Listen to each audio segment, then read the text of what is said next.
जय हिंद दोस्तों, गुरु study channel में आपका स्वागत है। आज हम इस वीडियो में ज्योग्राफी के एक नए टॉपिक दाब पेटियाँ एवं पवनें यानी कि प्रेशर बेल्ट एंड विंड्स पर चर्चा करेंगे। चलिए शुरू करते हैं। थोड़ी सी हम पहले वायुमंडल का जो टॉपिक हमारा चैप्टर है कि वायुमंडलीय दाब, तो वायुमंडलीय दाब पर हम चर्चा कर लेते हैं कि वायुमंडलीय दाब है क्या। देखिए, वास्तविकता में वायुमंडलीय दाब पृथ्वी पर हवाओं का दबाव है। यह पृथ्वी के धरातल पर पृथ्वी की गुरुत्वाकर्षण शक्ति के कारण टिका हुआ है और अपने भार के कारण पृथ्वी पर दबाव डालता है। इसी कारण वायुमंडलीय दबाव का जो अर्थ बनता है वह किसी दिए गए स्थान पर समय पर वहाँ की हवाओं के स्तंभ का भार जो है वायुमंडलीय दबाव कहलाता है। और इस वायुमंडलीय दबाव को हम किस में नापते हैं? बैरोमीटर में नापते हैं। यानी कि बैरोमीटर में प्रति इकाई क्षेत्रफल पर पड़ने वाले बल के रूप में जो है इसे नापते हैं। ठीक है, बात चलते हैं कि भार के कारण, पृथ्वी के भार के कारण दाब लगता है। यानी कि पृथ्वी वायुमंडलीय दबाव हवाओं पृथ्वी पर हवाओं का दबाव है और ये पृथ्वी के धरातल पर पृथ्वी गुरुत्वाकर्षण शक्ति के कारण टिका हुआ है। वह अपने भार के कारण पृथ्वी पर दबाव डालता है और गुरुत्वाकर्षण शक्ति के कारण पृथ्वी की सतह से जुड़ा है। दाब का मापन यंत्र क्या है? बैरोमीटर है। और समुद्र तल पर वायुमंडलीय दाब 1034 ग्राम प्रति वर्ग सेंटीमीटर है। ठीक है, नेक्स्ट है कि समदाब रेखाओं द्वारा इसे दर्शाया गया है। ताप व दाब के व्युत्क्रमानुपाती संबंध है। तुगनता वायुमंडलीय दाब और कारण है वायु का घटता घनत्व। पी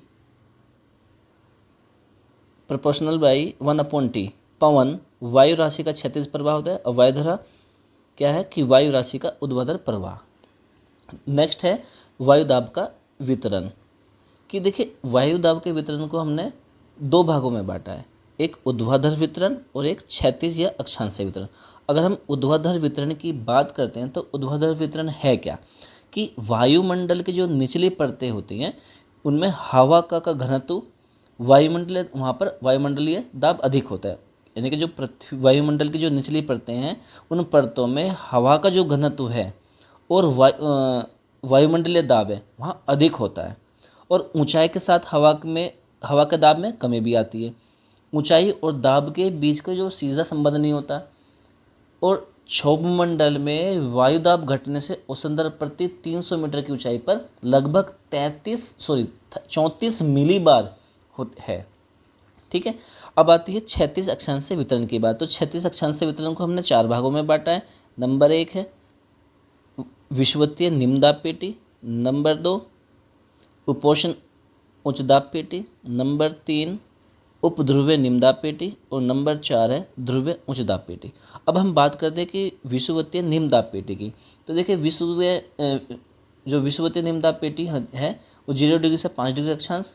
यह है अत्यधिक निम्न वायु दाब का कटिबंध है।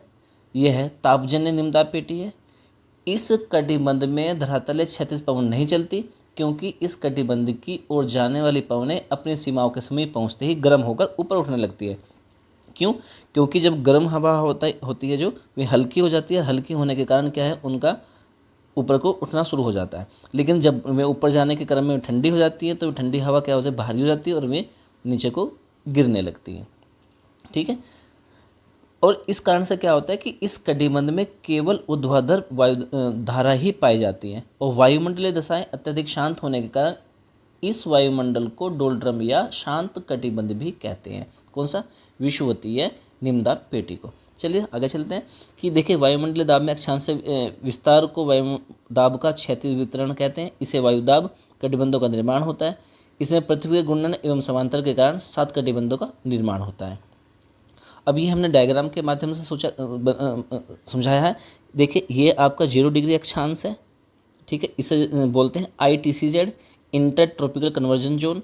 ऊपर 30 डिग्री फिर 60 degree north pole south pole. अब अगर हम इसमें बात करते हैं तो इसमें 7 पेटी हैं। तो यानी कि जो आपकी ये बनेगी, जो विषुवतीय रेखा की बनेगी, तो ये होती है विषुवतीय निम्न दाब पे पेटी। इसके बाद जो ऊपर जाएगी आपकी 23 डिग्री से 35 डिग्री के आसपास में, 23.5 से 35 डिग्री के आसपास में जो बनती है वो बनती है उपोष्ण उच्च दाब पेटी। इधर बनेगी ये आपकी उपोष्ण उच्च दाब पेटी। अब इसके बाद 45 से 66.5 डिग्री के आसपास आती है। अगर हम बात करें यहाँ 45 से 66.5 की, तो यह उपध्रुवीय निम्न दाब पेटी होती है और ये ध्रुवीय उच्च दाब पेटी होती है। सेम इसी तरह से नीचे आता है उपोष्ण उच्च दाब पेटी, उपध्रुवीय निम्न दाब पेटी और ध्रुवीय, ये आगे आपकी ध्रुवीय उच्च दाब पेटी। ठीक है, अब अगर बात करते हैं हम आगे, तो विषुवतीय निम्न दाब पेटी 0 डिग्री से 5 डिग्री उत्तरी एवं दक्षिण अक्षांश दोनों में पाए जाएंगे। अत्यधिक निम्न दाब का होना तापजन्य निम्न दाब पेटी होगी। वायुमंडलीय दशाएं अत्यधिक शांत होंगी और डोल्ड्रम में शांत कटिबंध भी कहा जाएगा इसी कारण से। उपोष्ण उच्च दाब पेटी 30 डिग्री से 35 डिग्री उत्तरी व दक्षिणी अक्षांश में तापीय प्लस गतिक कारकों से निर्माण होता है इनका। पृथ्वी के घूर्णन बल के कारण हवाएं पूर्व की ओर प्रवाहित होती हैं और इसका कैलरीज बल का प्रभाव होता है। यानी कि इसके निर्माण के लिए क्या है कि तापीय के साथ साथ गतिक कारक भी उत्तरदायी होते हैं। और विषुवतीय निम्न दाब क्षेत्र से ऊपर उठी हवाएं क्या होती हैं कि जो ऊपरी वायुमंडल में ध्रुवों को भी प्रभावित करती हैं। और पृथ्वी के घूर्णन बल के कारण ये जो हवाएं हैं पूर्व की ओर विक्षेपित होने लगती हैं। यानी कि पूर्व की ओर जो है विक्षेपित का मतलब होता है यहाँ पर उसकी तरफ को बढ़ना। ठीक है, तो पूर्व की ओर बढ़ने लगती हैं।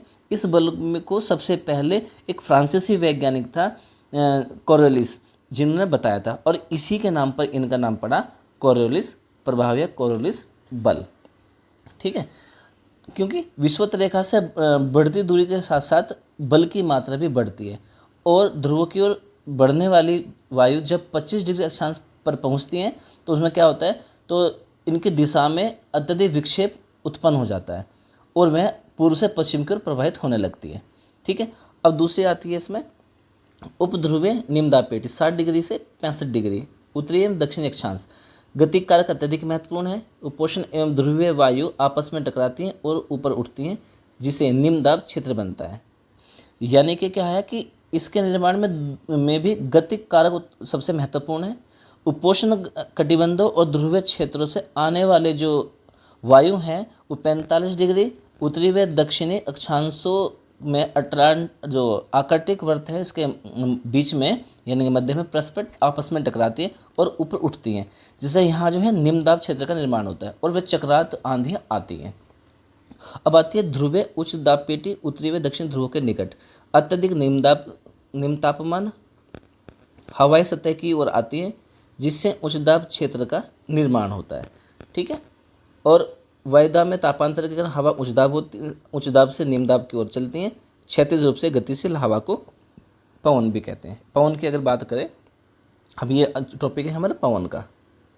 पवन तो अगर हम बात करें इसकी अभी कि ध्रुवीय उच्च दाब पेटी की, तो अत्यधिक निम्न तापमान के कारण यहाँ वायुमंडल की ठंडी व भारी हवाएं सतह पर उतरती हैं, जिसके कारण यहाँ उच्च वायुदाब क्षेत्र का निर्माण होता है। और स्थलीय भागों में उच्च दाब क्षेत्र जाड़ों में तथा निम्न दाब क्षेत्र और गर्मियों में अधिक प्रभावी रहता है। ठीक है, अब आती है पवन की। पवन क्या है, देखिए वायु दाब के क्षैतिज विषमताओं के कारण हवा उच्च वायुदाब क्षेत्र से निम्न दाब की ओर बहती है और क्षैतिज रूप से गतिशील इस हवा को पवन कहते हैं। वायुदाब में तापांतर के कारण हवा उच्च दाब से निम्न दाब की ओर चलती है। यानी कि अगर हम यहाँ हाई प्रेशर होगा और यहाँ लो प्रेशर होगा तो हवा क्या होगी, हाई प्रेशर से लो प्रेशर की ओर चलेगी। मतलब कि अगर यहाँ पर हाई प्रेशर है 10 तो और यहाँ 5 है तो यहाँ पे 10 से 5 की ओर हवा चलेगी। ठीक है, और लगभग ऊर्ध्वाधर दिशा में गतिमान हवा को वायुधारा कहते हैं। पवन और वायु धाराएं दोनों मिलकर एक चक्रीय प्रक्रिया को पूरा करते हैं। ठीक है, अब बात करते हैं कि पवनें कितने प्रकार की हैं। देखिए पवनें की अगर हम प्रकार की बात करें तो विषमताओं के आधार पर पवनों को 3 भागों में बांटा गया है। ठीक है, स्थानीय पवनें, ग्रही पवनें, द्वितीयक पवनें और स्थानिक पवनें। अगर हम स्थानीय पवनें की बात करते हैं तो स्थानीय पवनें ट्रेडविंड्स यानी व्यापारिक पवनें, पछुआ पवनें और पूर्वा पवनें। अगर द्वितीयक पवनें की बात करें तो द्वितीयक पवनों को 2 भागों में बांटा गया है, ऋतु पवनें और सामयिक पवनें। इसमें ऋतु पवनों में मानसून आता है और सामयिक पवनों में स्थल समीर, समुद्री समीर, पर्वतीय समीर, घाटी समीर। जबकि स्थानिक पवनों में लू, मिस्ट्रल, फान, बोरा आदि ये पवनें जो है स्थानीय पवनें हैं जो इन्हें स्थानों के विशेष स्थान पर चलने के हिसाब से इन पर इनका नामकरण किया गया है। ठीक है, चलिए आगे बढ़ते हैं। पहला है प्रचलित पौने। ठीक है, प्रचलित पौने, इनका नाम क्या क्यों दिया गया कि ये सालों भर निश्चित दिशा में प्रवाहित होने वाले पौने हैं।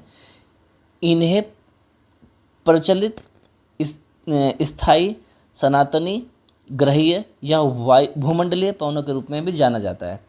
व्यापारिक पवने, पछुआ पवने, ध्रुवीय पवने इसके अंतर्गत आते हैं। किसके? प्रचलित पवनों के।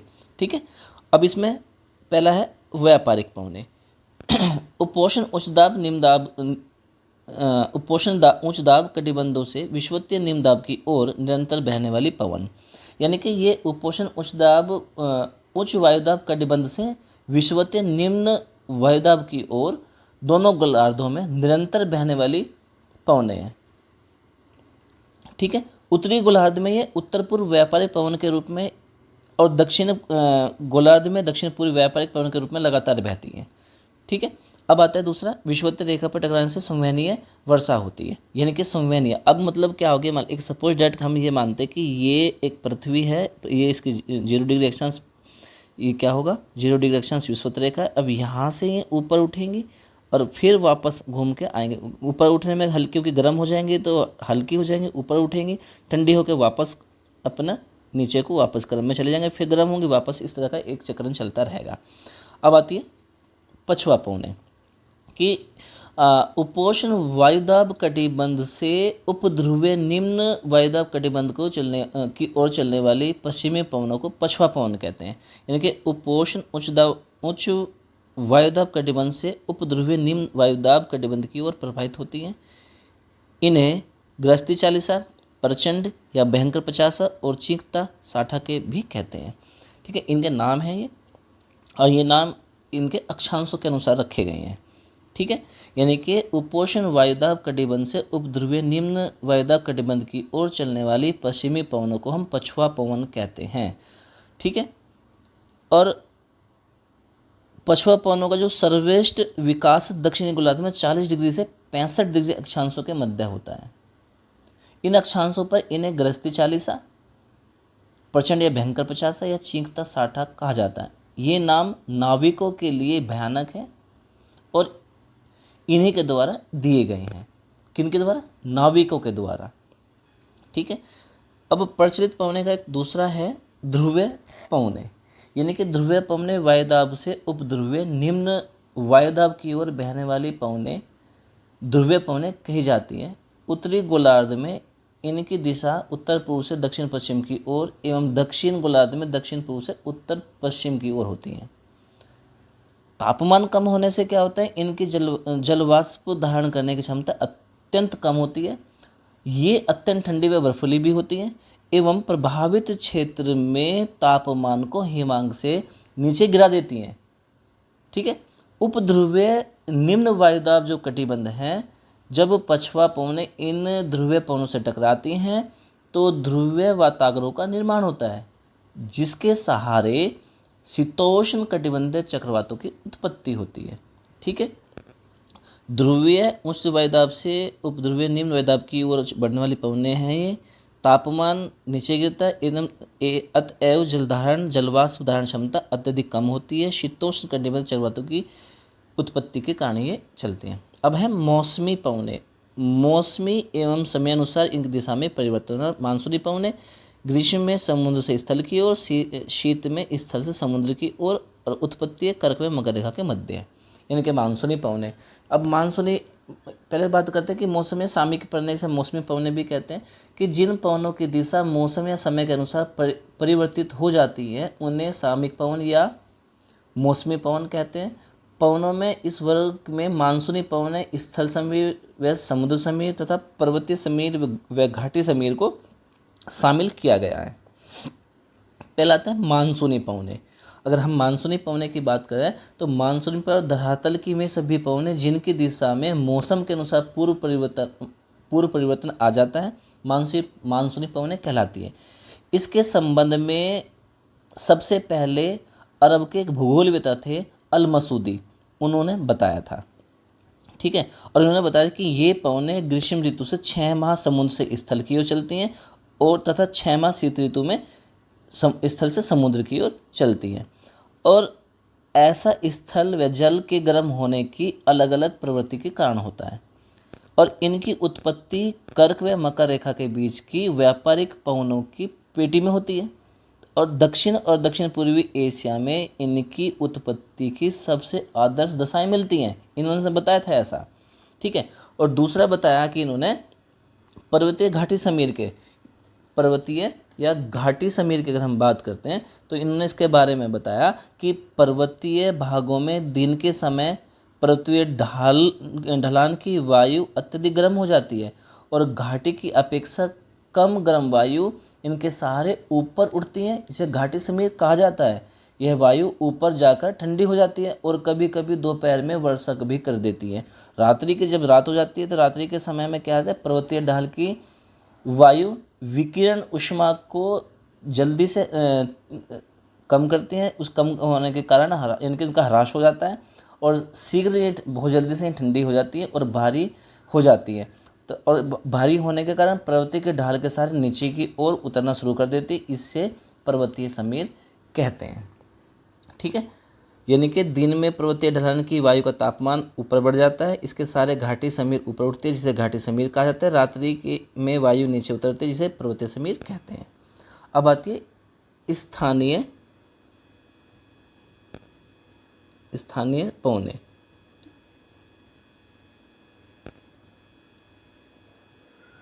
स्थानीय पवने, अब जो स्थानीय पवने हैं वो कैसे कि ये पवने तापमान तथा वायुदाब के स्थानीय अंतर में से चलती है और बहुत छोटे क्षेत्र को प्रभावित करती है। गर्म स्थानीय पवन किसी प्रदेश विशेष के तापमान में वृद्धि लाती हैं, वहीं ठंडी स्थानीय पवन कभी कभी तापमान को हिमांक से भी नीचे गिरा देती हैं। ये स्थानीय पवनें क्षौमंडल की निचली परतों तक ही सीमित रहती हैं। जो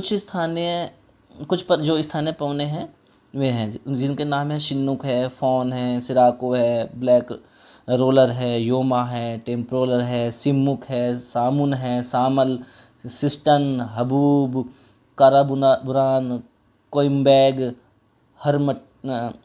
हरमट्टन, ठीक है। ये जो है क्या है, स्थानीय पवन है। और भी हैं जिसका नाम है, एक है फ्रिकफिल्डर, नार्वेस्टर, लू, सेंटाइना, जोंडा, मिस्टल, बोरा, नार्टे, पेपेरो, ग्रेगाले, जूरन, मेस्टो, पूना, पापागायो, पोनंत, विरासेन, दक्षिणी ब्रस्टर, बाइज, लेवास्ट्री, ये सब क्या है, स्थानीय पवनें हैं, ठीक है। यानी कि स्थानीय क्षेत्रों के ताप व दाब में के अंतर के कारण इन पवनों की उत्पत्ति होती है। चिन्नुक राकी पर्वत के पूर्वी ढाल के सहारे चलने वाली गर्म तथा शुष्क हवाएं फान आल्पस प्रत्येक क्षेत्र में चलती हैं। सिमुक अरब के रेगिस्तान में चलने वाली गर्म व शुष्क हवा है। लू उत्तर भारत में गर्मियों के दिनों में चलने वाली शुष्क हवा है जिसे ताप लहरी भी कहते हैं, ठीक है।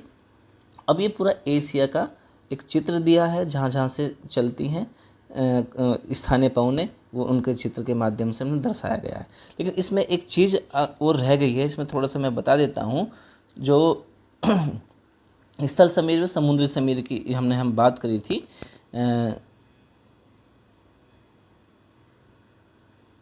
इसमें बात करी थी हमने शुरू में स्थलीय समीर की। तो स्थलीय समीर में थोड़ा सा चर्चा कर देता हूँ कि स्थलीय समीर समुद्री समीर किसे कहते हैं। स्थलीय समीर व समुद्री समीर, तो यानी कि दिन के समय निकटवर्ती समुद्र की अपेक्षा जो है स्थल भाग गर्म हो जाने के कारण वहाँ निम्न वायुदाब की स्थिति उत्पन्न होती है। जबकि क्या होता है कि समुद्री भाग की अपेक्षा ठंडा रहने के कारण वहाँ उच्च वायुदाब मिलता है। स्थल की गर्म वायु ऊपर उठ जाती है और समुद्र की आर्द्र और ठंडी हवा जो है उस स्थान को भरने लगती है, स्थल की ओर चलती है, जिसे समुद्र समीर कहते हैं। यानी कि अगर बात करें ये स्थल है और ये समुद्र है, तो जब स्थल गर्म होगा और समुद्र ठंडा होगा तो गर्म होगा, तो यहाँ लो प्रेशर बनेगा और यहाँ तो हाई प्रेशर है और हवा चलती है हाई प्रेशर से लो प्रेशर, तो इसे भरने लगती हैं। इसे बोलते हैं स्थल समीर या समुद्री समीर, ठीक है। आशा करता हूँ कि आपको ये वीडियो पसंद आई होगी। कृपया लाइक करें, शेयर करें, सब्सक्राइब करें। मिलते हैं एक नई वीडियो के साथ, तब तक के लिए जय हिंद, जय भारत।